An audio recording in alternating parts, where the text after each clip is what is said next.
বদরের প্রান্তরে নবীজি মুসলমানদেরকে যখন জিহাদের ময়দানে নিয়ে এলেন, সেই জিহাদের ময়দানে দেখা গেল দুইটা ছোট্ট তরুণ জিহাদের ময়দানে এসেছে। হুজুরের কাছে গিয়ে তারা বললেন, হুজুর আমাদেরও জিহাদের জন্য পারমিশন দেন। হুজুর বলেন, তোমরা ছোট, তোমাদের দেওয়া হবে না। তারা কান্দাকাটি শুরু করে দিলেন। আল্লাহর নবী বললেন, তোমাদের ভিতরে যার গায়ে শক্তি বেশি তারে নেওয়া হবে। দেখি দুইজনে একটু দস্তাদস্তি করো, দেখি কার গায়ে শক্তি বেশি। দুইজনে দস্তাদস্তি শুরু করে দিলেন। একজন হলেন মুআজ, আর একজন হলেন মুআওয়াজ। মুআওয়াজ ছোট, মুআজ হলো বড়। হযরতে মুআওয়াজ ছোট সাহাবী, তিনি বলেন, মুআজের কানে কলে বলে, ভাই তোমার গায়ে তো শক্তি বেশি, আমারে তো তুমি সহজেই ফেলে দিতে পারবা, আর তুমি জিহাদে চলে যাবা। ও ভাই, তোমার কাছে আমি অনুরোধ করি, যেমনে পারো অন্তত একটিবার ফান করে তুমি আমার তলে পড়ে গিয়ে আমি জিতেছি এটাও প্রমাণ করে দিয়ে জিহাদে আমাকে শরীক হওয়ার সুযোগ দিও। রাসূল পাক সাল্লাল্লাহু আলাইহি ওয়াসাল্লাম এই দৃশ্য দেখে হুজুরের চোখের কোণায় পানি এসে গেল। আহা, ইসলামের জন্য এই তরুণ ময়দানে এসেছে। পারমিশন হুজুর দিয়ে দিলেন, লড়তে নেমেছেন ময়দানে। আমিয়া বাতিলকে দুনিয়া থেকে মিটিয়ে দেওয়ার জন্য কামান বন্দুক দরকার না, ইমানি শক্তি দরকার। কিসের শক্তি দরকার? ইমানি শক্তি। হযরতে মুআওয়াজ সিংহের সিংহ শাবকের মতো ঝাঁপিয়ে পড়েছেন। হযরত আব্দুর রহমান বিন আওফ রাদিয়াল্লাহু তাআলা আনহু তিনি বলেন, দুটো যুবক তরুণ ছেলে দেখে আমি আশ্চর্য হলাম। বড় বড় বীরেদের মধ্যে এই ছোট ছেলেরা আসলো কেন? এর মধ্যে একজনে আমার জিগায়, চাচাজি শুনেছি মক্কা শরীফে মুহাম্মদ সাল্লাল্লাহু আলাইহি ওয়াসাল্লামকে, আমার হুজুরকে সবচাইতে বেশি কষ্ট দিয়েছে আবু জেহেল। তো আমরা তো আবু জেহেলকে চিনি না, চাচাজি আবু জেহেল কই একটু দেখা। হযরতে আব্দুর রহমান বলেন, আমি অবাক হয়ে গেলাম যে আবু জেহেলকে বড় বড় বীরেরা ভয় পায়, ছোট্ট ছেলে তারে তালাশ করে। আমি বলে দিলাম, ওই যে দেখা যায় ওইটা হলো আবু জেহেল। বলার সঙ্গে সঙ্গে মুআজ এবং মুআওয়াজ দুইজনে তরবারি ভাজতে ভাজতে আবু জেহেলের সামনে গিয়ে হাজির। আবু জেহেলকে তরবারি দিয়ে আঘাত করতেছে, আবু জেহেলও তাদেরকে তরবারি দিয়ে আঘাত ফিরাতেছে। এক পর্যায়ে আবু জেহেল মুআজের ডান হাত বাম হাতের উপরে কোপ মেরেছে। হযরত আব্দুর রহমান বলেন, আমি লক্ষ্য করে দেখলাম মুআজের হাতটা কেটে গিয়া বগলের চামড়ায় ঝুলে আছে, শুধু ডান হাত দিয়ে তরবারি চালাতেছে।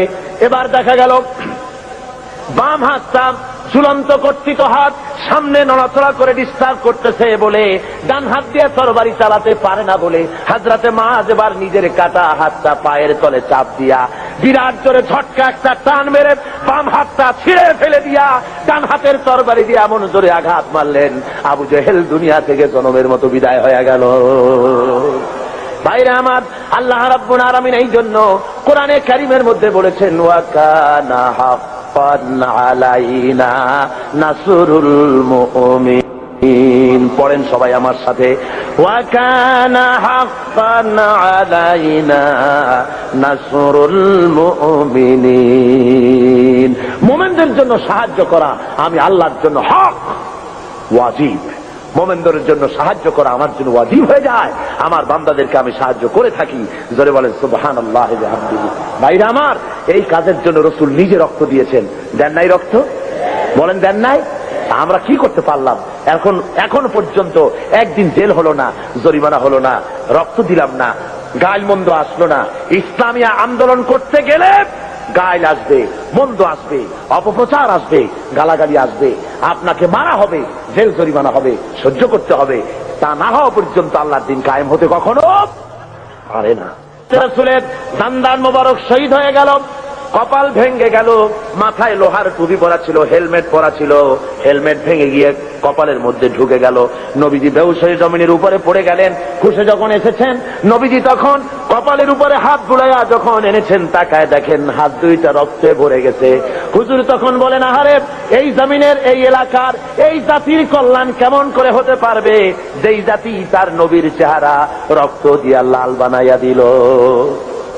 হযরত আলী পানি ঢালেন, হযরতে ফাতেমা রাদিয়াল্লাহু তাআলা আনহা নিজের আঁচল দিয়ে ওড়না দিয়ে কোন রকম করে রক্ত বন্ধ করার চেষ্টা করেন, কোন রকমই রক্ত বন্ধ হয় না। হাদিস শরীফে এসেছে এবার হযরত ফাতেমা তিনি চলে গেলেন, আগুন তিনি খেজুরের পাতা দিয়ে বোনানো চাটাই, ওই চাটাই পোড়াইয়া ছাই বানাইয়া হুজুরের কপালের ভিতরে ঢুকাই দিলেন, রক্ত বন্ধ হয়ে গেল। কিন্তু চতুর্দিকে ছড়ায় গেছে আল্লাহর নবী নাই, নবী শহীদ হয়ে গেছেন। মদিনার মানুষেরা পাগলের মতো হয়ে গেল, এতিমের মতো হয়ে দৌড়ানো শুরু করে দিয়েছে। এক বুড়ি শুধু দৌড়ায়, জিজ্ঞেস করেন একজন সাহাবী দৌড়াও কেন? কয় ওহুদে যেতেছি। কয় যায় কোনো লাভ নাই, তোমার যে দুইটা সন্তান জিহাদে এসেছিল দুইটা শহীদ হয়ে গেছে। আরে ওই মেয়ে লোক দৌড়াতে দৌড়াতে সাহাবায়ে কেরাম পরিবেষ্টিত হুজুরের কাছে পৌঁছে গেছেন, যে দেখেন আল্লাহ নবী জিন্দা আছেন। হুজুরের এই জিন্দা চেহারা মোবারকের দিকে তাকাইয়া ওই মেয়ে লোকটি কেঁদে কেঁদে বলেন, ইয়া রাসূলুল্লাহ, স্বামী মরা শোক, দুইটা কলিজার টুকরা সন্তান মরা শোক, সব আমার কলিজা থেকে ধুয়ে বুঝে সাফ হয়ে গেছে। হুজুর আপনি জীবিত আছেন, এটাই মুসলমানের জীবনের সান্ত্বনা। আল্লাহ রাসূল নিজে রক্ত দিলেন, সাহাবায়ে কেরাম রক্ত দিলেন, জান দিলেন, শাহাদাত বরণ করলেন। সুতরাং শাহাদাতের মউত হলো মুসলমানদের জন্য সর্বশ্রেষ্ঠ মউত, এর চাইতে বড় মউত আর হতে পারে না। হে আকাশ, হে জমিন, বহুবার তোমরা দেখেছো আমরা পরীক্ষায় উত্তীর্ণ হয়েছি, মানুষের তৈরি করা আইনের সামনে মাথা নত করি নাই কখনো। যেহেতু আমরা মুসলমান, আমরা বেঁচে থাকলে হব গাজী, মরলে হব কি? বাঁচলে গাজী, মরলে শহীদ। সুতরাং এই শাহাদাতের মউতই আমাদের তামান্না হওয়া উচিত। হাদিস শরীফে এসেছে মুসলমানেরা সবসময় সংখ্যায় ছিল কম আর কাফেররা ছিল বেশি, কিন্তু জিতেছে কারা? এবারও বাংলাদেশের জিহাদে জিতবে কারা? যারা বলেন জিতবে কারা? ইনশাআল্লাহ, বলুন ইনশাআল্লাহ। ভাইরা আমার, আল্লাহর নবী 3000 মর্দে মুজাহিদ তৈরি করে নিয়ে আল্লাহর নবী জনাবে মুহাম্মদ রাসূলুল্লাহ সাল্লাল্লাহু আলাইহি ওয়াসাল্লাম বললেন, এবারে আমি সেনাপতি নির্বাচিত করতে চাই। ওগো সাহাবীরা, তোমাদের মধ্যে এই যুদ্ধের ভিতরে প্রধান সেনাপতির দায়িত্ব পালন করবেন আমার ছেলে যায়েদ। কোথায় তুমি? হযরত যায়েদ দাঁড়িয়ে গেলেন, ইয়া রাসূলুল্লাহ লাব্বাইকা ওয়া সাদাইক। আমি যায়েদ হাজির। যায়েদ হলেন হুজুরের কি ছেলে? পালক পুত্র। বললেন আমি উপস্থিত। হুজুর বললেন 2 নম্বরে সেনাপতির দায়িত্ব পালন করবে আমার চাচাতো ভাই হযরতে আলীর ছোট ভাই জাফর বিন আবি তালেব। কোথায় তুমি? উনিও দাঁড়িয়ে গেলেন। হুজুর বলেন 3 নম্বরে দায়িত্ব পালন করবে হযরতে আব্দুল্লাহ বিন রাওয়াহা। কোথায় তুমি? তিনিও দাঁড়াই গেলেন। হুজুর বলেন তোমরা চলে যাও, নিজেদের বাড়ি গিয়া বিবি বাল বাচ্চা মা বাপের কাছ থেকে বিদায় সালাম আরজ করে আস। ভাইয়ের আমার, আমি বলে থাকি এই দুনিয়ায় না জেনে হঠাৎ করে সামনের থেকে পিছন থেকে কেউ যদি গুলি খায়, এ ধরনের গুলি খেয়ে মরা হলো এক জিনিস, আর জেনে বুঝে মরা হলো ভিন্ন জিনিস। বলেন ঠিক কিনা? ওনারা জানেন নিশ্চিতভাবে মরে যাওয়া ছাড়া কোনো পথ নাই। শাহাদাতের জন্য পেয়ালা ইফতারা পান করতে যাবেন। যেহেতু হুজুর বলেছেন জিহাদের ময়দানে সেনাপতি লাগবে একজন, কিন্তু হুজুর বলেছেন 3 জন, তাহলে বোঝা গেল এই 3 জনের একজনও ফিরে আসবে না, শহীদ হয়ে যাবে। হযরতে যায়েদ দাঁড়িয়ে বলেন, ইয়া রাসূলুল্লাহ, আমার তো আর যাওয়ার জায়গা নাই, আমার তো মা বাপ নাই, আপনি আমার আব্বা, আপনি হুকুম করেছেন। আমার মা হযরত আয়েশা ঘরে বসে শুনেছেন, আমি মেনে নিলাম। আমান্না সাল্লামনা সামি'না ওয়া আতা'না। হযরতে জাফর তিনি চলে গেলেন বাড়ি। বিবিকে ডেকে বলেন, ওরে বিবি, আমার সালাম নাও, আল্লাহ নবী আমাকে সেনাপতি বানাইছেন, মুতার যুদ্ধের রোমকদের বিরুদ্ধে লড়াই করতে যাচ্ছি। সুতরাং আমি তোমার কোনো হক আদায় করতে পারি নাই। স্বামী স্ত্রী হিসাবে ঘর গৃহবাস করতে গিয়ে কোন হক যদি তোমার নষ্ট করে থাকি, আল্লাহর হস্তে তুমি আমারে মাফ করে দিও। স্ত্রী বলেন, ওগো আমার স্বামী, আল্লাহ নবী অর্ডার করেছেন, সে পথ থেকে ফিরাবার কোনো ক্ষমতা আমার নাই। আমি বরং আল্লাহর কাছে দোয়া করি, রব্বুল আলামিন, আমার স্বামী জিহাদের ময়দানে যেতেছে, আমার স্বামীকে জিহাদির গাজী বানাই আমার কাছে আবার ফিরাইয়া দিও।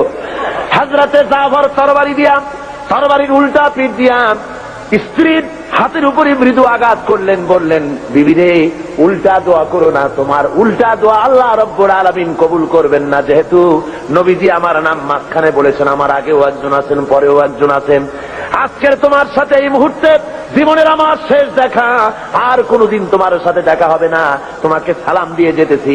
আমার বাচ্চা রইল, আমার বাচ্চাগুলারে দেখো, ওদেরকেও আমার এই রাস্তায় তুমি বানায়ো। হযরতে জাফর রওনা করলেন। বিবি তড়পাচ্ছে, কাটা কবুতরের মতো বিবি ছটফট করে, আর পিছনে কলিজার টুকরা সন্তানগুলি আব্বা আব্বা বলে পিছনে পিছনে দৌড়ায়।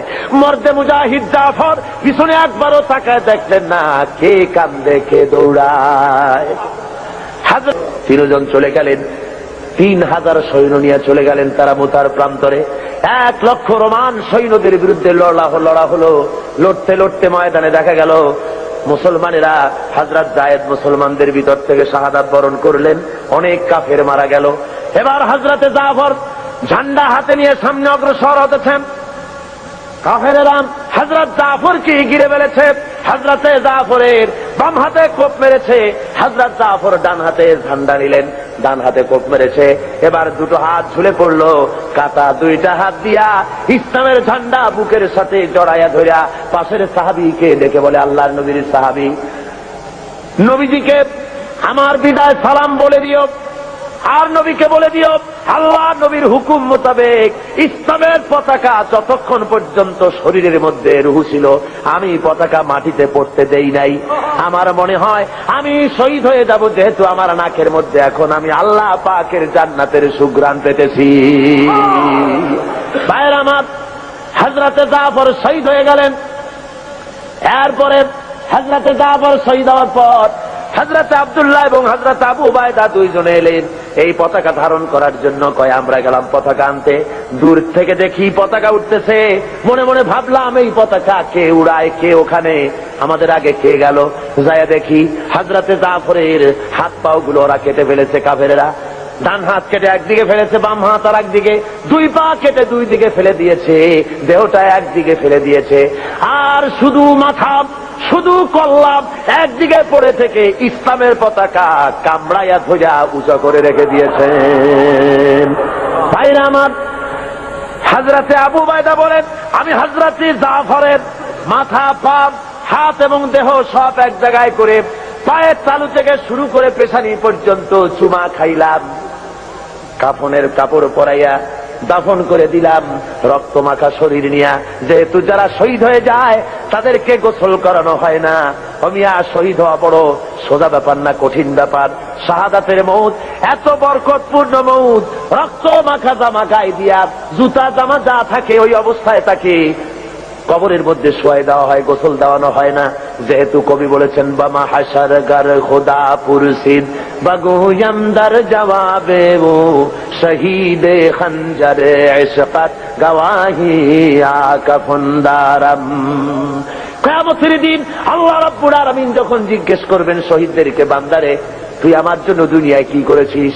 শহীদ বলবে, খোদা গো কিছুই করতে পারি নাই, কিছুই করতে পারি নাই, তোমার দ্বীনকে জমিনে কায়েমের জন্য কথা বলেছি, লড়াই করেছি, ওই অপরাধে কাফের বেঈমানেরা আমাকে মেরেছে, ওই রক্তওয়ালা চিহ্ন নিয়ে আজ তোমার দরবারে হাজির।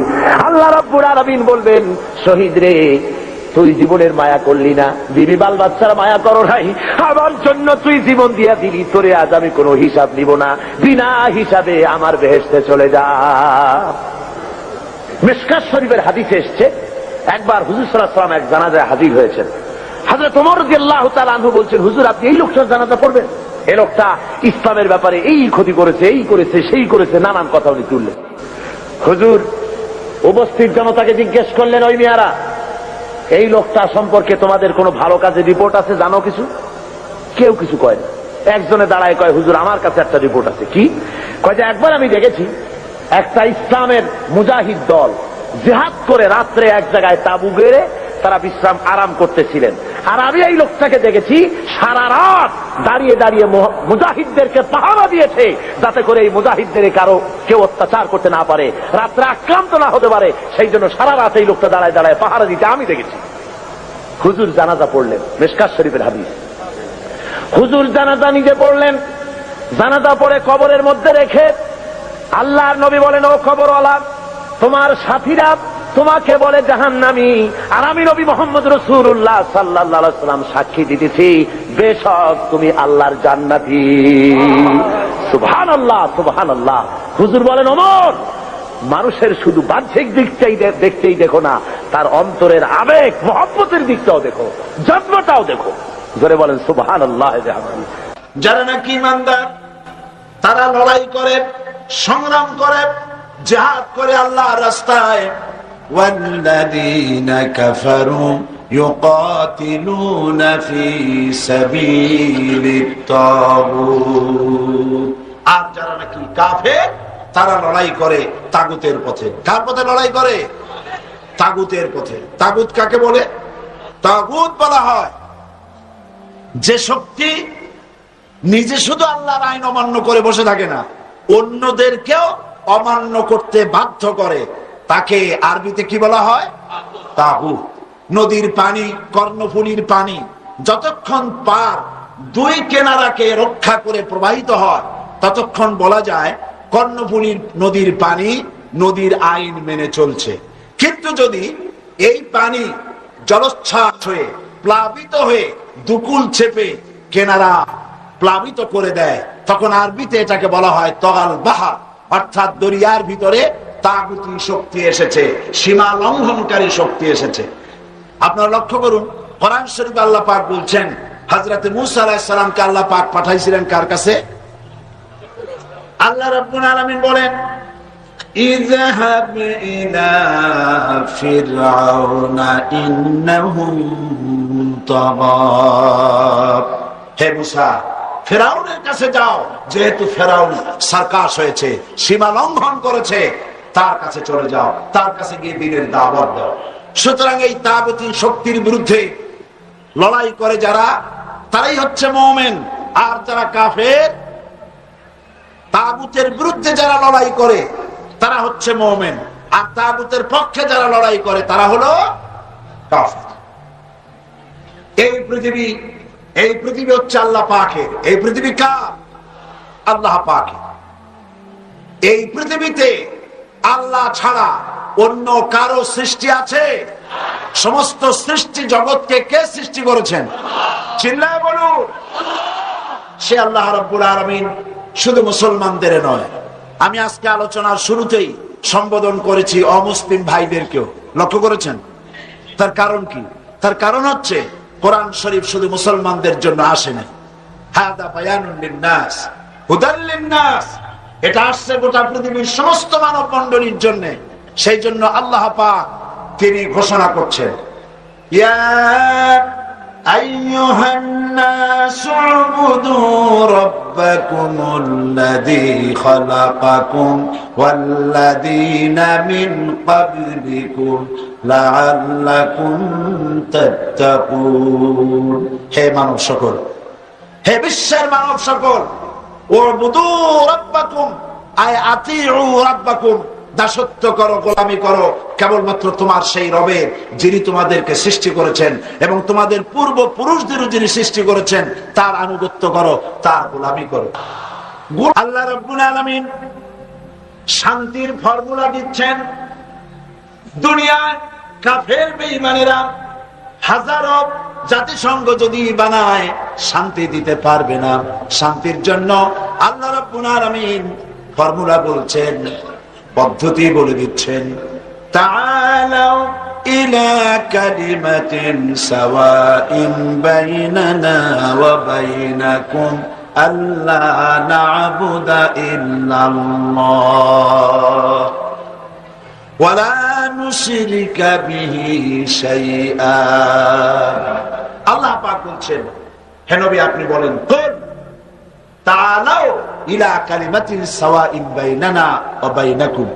এসো হে আহলে কিতাব, হে খ্রিস্টান জগৎ, এসো তোমরা আর আমরা এমন একটা কথায় একীভূত হই, একত্রিত হই, যা তোমাদের জন্য আর আমাদের জন্য সমভাবে প্রযোজ্য। এমন একটা কথায় আমরা একত্রিত হই। সেই কথাটা কি? সেই কথা হলো আল্লাহ না'বুদা ইল্লাল্লাহ, আল্লাহ ছাড়া কারো দাসত্ব করব না, আল্লাহ ছাড়া কারো দাসত্ব করব না, আল্লাহ ছাড়া কারো গোলামি করব না। ওয়ালা নুশরিকা বিহি শাইআ, আর আল্লাহর সাথে কাউকে শরীক স্থাপন করব না। ওয়ালা ইয়াত্তাখিযা বা'দুনা বা'দান আরবাবাম মিন দুনিল্লাহ, আর আমরা পরস্পরকে প্রভু হিসাবে কেউ কাউকে গ্রহণ করব না। এই তিনটা ছিল ফর্মুলা। শান্তির ফর্মুলা কয়টি? তিনটি। এই তিনটি ফর্মুলা অনুযায়ী যদি দুনিয়া চলতে পারত, এই দুরবস্থার সৃষ্টি হতো না। আল্লাহ ছাড়া কারো দাসত্ব করব না। আজকে এই কথা কি আমরা মানি? জোরে বলেন মানি।